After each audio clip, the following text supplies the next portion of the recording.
Day 1. Feels so good to be on the AT. Today and tonight the weather is clear, but we shall see what happens these next few days. We hiked in pretty late today, but there is a peaceful nature to hiking at night, with the world reduced to just the immediate surroundings illuminated by our headlamps. We left camp around 2:15 and made it to treeline right around 4 a.m. after 3 miles. This left 0.8 miles to the summit of Saddleback. Matt and Nolan seemed psyched for the adventure.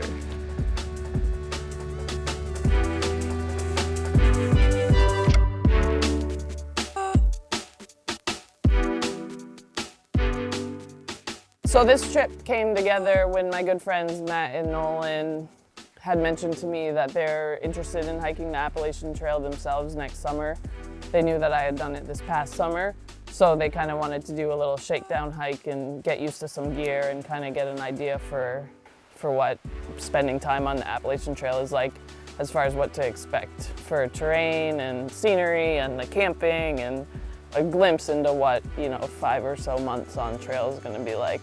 We're about to take off, Nolan and I, with Caitlin, and we are going to get a little tour for our first night out. On this trip, we're just kind of doing a few sections of the AT, so we're kind of highlighting the whites in the Presidential Range and Rangeley area as well. The nice thing about both of those is that they get up into the Alpine, so you get above tree line, and you actually do get to see some of those 360 views.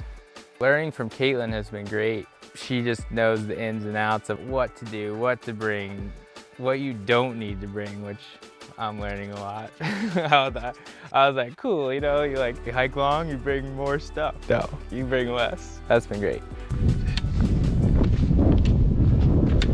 Oh bro, when's it gonna start raining? It looks like it's gonna start really soon.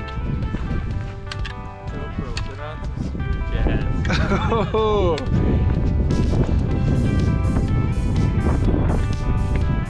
Oh, those are psycho clouds. Crazy clouds. On this trip so far, the highlights have been the sunrise that we captured on the top of Saddleback, which was really cool. And then just seeing the silliness and the fun that comes out with a group when you're all together for a long time. And so Nolan the other day starts just busting around with the propane tanks out and a pot here and some tortillas here. And he's just like pretending to be a DJ and just busted out all this awesome music, and we're having fun dancing and stuff.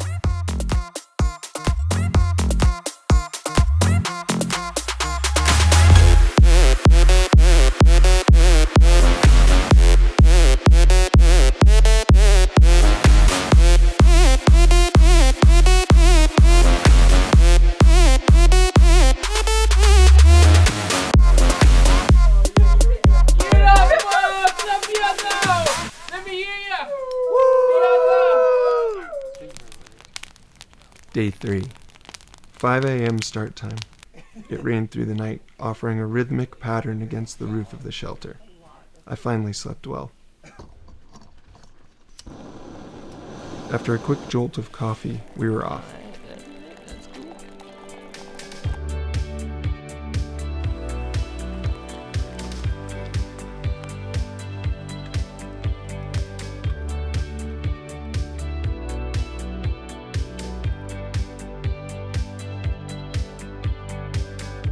I'm so glad we get to spend all this quality time together in these mountains.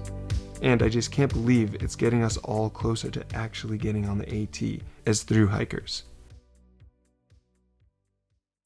Today we joined up with our close friend Lo. She was ready to go and started into the woods unfazed by the wet trail conditions.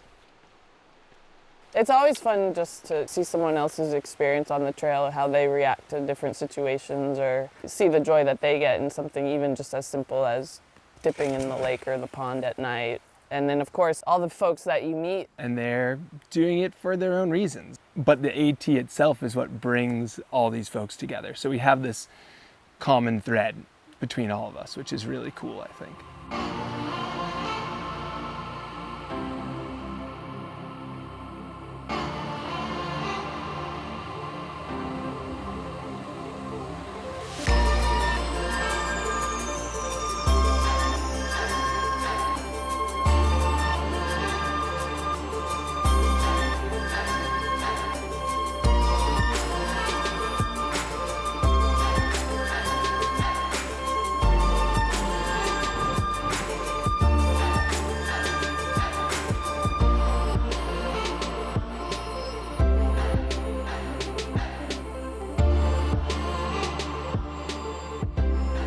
final day. Today will be some smaller hikes and some more time to reflect on our trip and what a trip it's been. I always imagine I will come to the mountains to gain some clarity and direction for my life, but it doesn't seem to happen. The same thoughts persist, and still without answers. But the space, the views, the simple tasks of walking on uneven terrain, filtering water, maintaining the right body temperature for the given weather conditions, and all of these tasks do offer a break from figuring out life. So maybe I don't get the answers and direction I kind of wish I could reach, but maybe it doesn't matter. After all, it's just time in a different environment, and a bit more in the moment. The senses all working and hanging with good friends who all enjoy the same mountain spaces. But it's another fun time in the mountains that makes me want to follow the AT from start to finish along this historic trail.